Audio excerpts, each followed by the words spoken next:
আলোচক উনি খুব জ্ঞান গভীর আলোচনা করে গিয়েছেন। আমাদের সংবিধানের কাগজ এনে পাতা উল্টে উল্টে আপনাদেরকে দেখিয়ে দেখিয়ে পার কনস্টিটিউশন একটা একটা করে বাছাই করে করে এটার এক্সপ্লেনেশন করেছেন। ওনাকে শুধু মনে করে দিতে চাই, ওনাদের এখনকার পজিশন থেকে ডিফেন্ড করার চেষ্টা করছেন। সেই কনস্টিটিউশনটা কিন্তু কোনো কাজে আসেনি যখন ওনার দলের হাজার হাজার নেতা কর্মীদেরকে গুম করা হয়েছিল, যখন ওনার দলের হাজার হাজার নেতা কর্মীর চোখ উপড়ে ফেলা হয়েছে, এবং যখন ওনার দলের হাজার হাজার নেতা কর্মী এবং ছাত্র দলের ছাত্রদেরকে শুধু ছাত্র দল করার অভিযোগে পড়াশোনা শেষ করতে দেওয়া হয়নি, তাদের জীবন ফেরারি জীবন উপহার দেওয়া হয়েছে। তারা ধান খেতে ঘুমাতো, তারা আখ খেতে ঘুমাতো, তারা তাদের পরিবারকে বছরের পর বছর দেখেনি।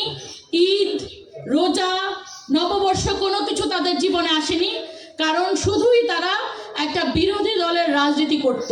এই সংবিধান কিন্তু তাদেরকে প্রোটেক্ট করেনি। সুতরাং সংবিধান আলটিমেট প্রোটেক্টর না। প্রোটেক্টর কি? প্রোটেক্টর হলো আমাদের যে নাগরিক হিসেবে, রাজনীতিবিদ হিসেবে আমরা যে আমাদের যারা ভোটার আছেন তাদের কাছে যে আমাদের প্রমিসটা, এটাই তো আমাদের প্রোটেক্টর। আমাদের যে জবানের তো মূল্য থাকতে হবে।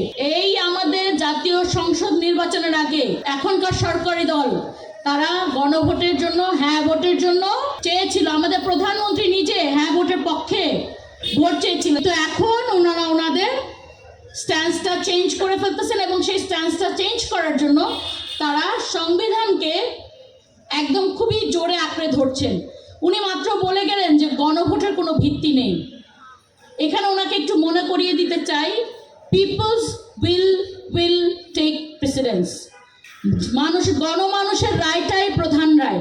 ধরেন একজন মায়ের দুটো যমজ বাচ্চা হলো, বাপ এসে বলল যে একটা অবৈধ, আমি একটারে মানি আরেকটারে মানি না, এটা হবে? হবে না তো। তাহলে এই যে সরকার গঠন করেছে, সেই একই দিনে একই মানুষরা দুটো ব্যালটে ভোট দিয়েছে, একই ভোটাররা। কিন্তু একটা হলো বাংলাদেশের গভর্নমেন্ট কে তৈরি করবে, সেই গভর্নমেন্ট তৈরি করার জন্য একটা দলকে ভোট দিয়েছে, আরেকটা গণভোটে ভোট দিয়েছে। তা আপনি হলো তো চুজ করতে পারবেন না যে আমি একটা বাচ্চাকে নেব, যে গভর্নমেন্ট তৈরি করার জন্য যে আমাকে 51% 2/3 মেজরিটি দিয়েছে, সেই ভোটটাকে আমি মেনে নিলাম, কিন্তু গণভোটকে আমি মেনে নিব না। এভাবে বললে you are opening a can of worms for legal battle. উনি নিজে একজন আইনজীবী, আমিও একজন আইনজীবী। এগুলি আসলে এটা ওনাকে খুব খুলে বুঝাইতে হবে না কেন এটা একটা ক্যান অফ ব্যাটলস। সো এগুলি এই খোড়া যুক্তিগুলো আসলে খুব একটা উনি তারপরে আমাদের শাহাবুদ্দিন চুপ্পুর কথা বলেছিলেন। তো চুপ্পুকে উনি খুব পছন্দ করছেন না, কিন্তু প্রবলেম হলো ওনাদের সরকার কিন্তু এখনো চুপ্পুকে বহাল রেখেছে। সুতরাং ওনাদের সরকার যেহেতু চুপ্পুকে বহাল রেখেছে, ওনার উচিত চুপ্পুকে মাননীয় রাষ্ট্রপতি হিসাবে বলা। এটাই হলো, that is the decorum.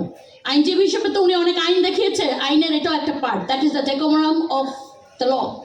That এখনও যেহেতু উনি এই লোক, আমি তাকে পছন্দ করি না করি, সে যেহেতু ওই চেয়ারে আছে, মহামান্য রাষ্ট্রপতি বলতে হবে। তো সুতরাং এই যে বলল যে রাষ্ট্রপতির কোনো এখতিয়ার নেই, এই যে রাষ্ট্রপতি যে এখতিয়ার ছিল তাদের কাছেই কিন্তু এখতিয়ার না থাকার পরেও ওনার কাছে আপনারা যে কি বলে শপথ নিয়েছেন, কেন? Because of necessity.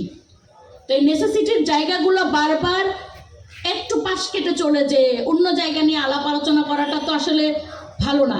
নেসেসিটিটা যে কারণে আমরা কিন্তু বিএনপি নিজেও তো এটা তো একটা অদ্ভুত পরিস্থিতি না। 2024-এর জানুয়ারিতে একটা ইলেকশন হলো এবং 2024-এর অগাস্টে সেই সরকার পতন হলো। নর্মাল নিয়মে আর 5 বছর পরে একটা ইলেকশন হওয়ার কথা, তাহলে 2026-এর ফেব্রুয়ারিতে ইলেকশন কিভাবে হলো? ঠিক সেভাবেই হয়েছে, দরকারে হয়েছে। তো গণমানুষের উইলের কারণে তো হয়েছে।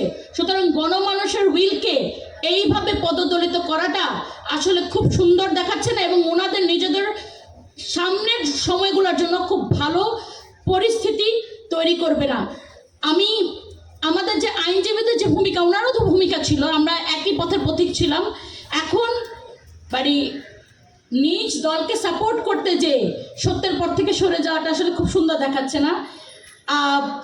আইনজীবীদের যে ভূমিকা, একটা ছোট্ট যে স্মৃতিচারণ করে আমি আমার বক্তব্য শেষ করব। খুব বড় বক্তব্য দিব না, কারণ এখানে বড় বক্তব্য দেওয়ার কিছুই নেই। মানুষ তার গণরায় দিয়ে দিয়েছে এবং এই গণরায় মেনে নেওয়া যত দ্রুত করা হবে তত ভালো। যখন এই আন্দোলনটা আস্তে আস্তে গতি পাচ্ছিল, অনেক বড় দলগুলো এসে বলেছিল যে আমরা এই আন্দোলনের সাথে সম্পৃক্ত না, আমরা এটার কোনো পার্ট না। তখন আমাদের একটা লয়ারের টিম, অ্যাডভোকেট তাজুল ইসলাম, উনি এটার প্রধান হিসেবে ছিলেন। 16 জুলাই আমরা একটা সংবাদ সম্মেলন করি, যেখানে আমরা বলি যে এই আন্দোলনে এটা একটা সঠিক আন্দোলন মনে করি আমরা, এবং এই আন্দোলনে যেসব ছাত্র এবং নাগরিকরা অ্যারেস্টেড হবেন তাদেরকে ফ্রি লিগ্যাল অ্যাডভাইস এবং ফ্রি লিগ্যাল সেবা দেওয়া হবে। এবং এটা একটা প্যানেল খুলি আমরা, সেই প্যানেলের সাথে আমরা কয়েকটা ফোন নাম্বার যোগ করে দিয়ে এটা একটা ওপেন হটলাইন তৈরি করে দিই। এবং এই হটলাইন তৈরি করার জন্য আমাদের এই আইনজীবীদের মধ্যে 5 জনের নাম রেড লিস্টে চলে এসেছিল। যে কেন আমরা এটা করেছি, আমাদেরকে তারপরে এই 16 জুলাই এটা ঘোষণা করার পরে 19 জুলাই থেকে আমাদেরকে পলাতক থাকতে হয়েছিল। আমরা একটা ডিফারেন্ট লোকেশন থেকে কাজ করতাম, আমরা নিজেদের বাসা বাড়িতে থাকতে পারিনি। সুতরাং এটা হলো আইনজীবীদের ভূমিকা। এই সবার আগে আইনজীবীরা রেকগনাইজ করেছিল জুলাই অভ্যুত্থানের যেই আমাদের যে সঠিক আন্দোলনটাকে। তো আমরা মনে করি আবার আইনজীবীরা সঠিক পথে আসবেন। আমরা রেকগনাইজ করব যে সব কিছু শুধু সংবিধান নয়, সংবিধানকে ইন্টারপ্রেট করার অনেক উপায় আছে। শুধু একরকম ইন্টারপ্রিটেশন, লিটারাল ইন্টারপ্রিটেশন হয় না। যেটা গণমানুষের অভিপ্রায় সেভাবে যদি আমরা ইন্টারপ্রিটেশন করি, তাহলে আমার মনে হয় মানুষের জন্য, উপকারের জন্য আমরা কাজ করতে পারবো।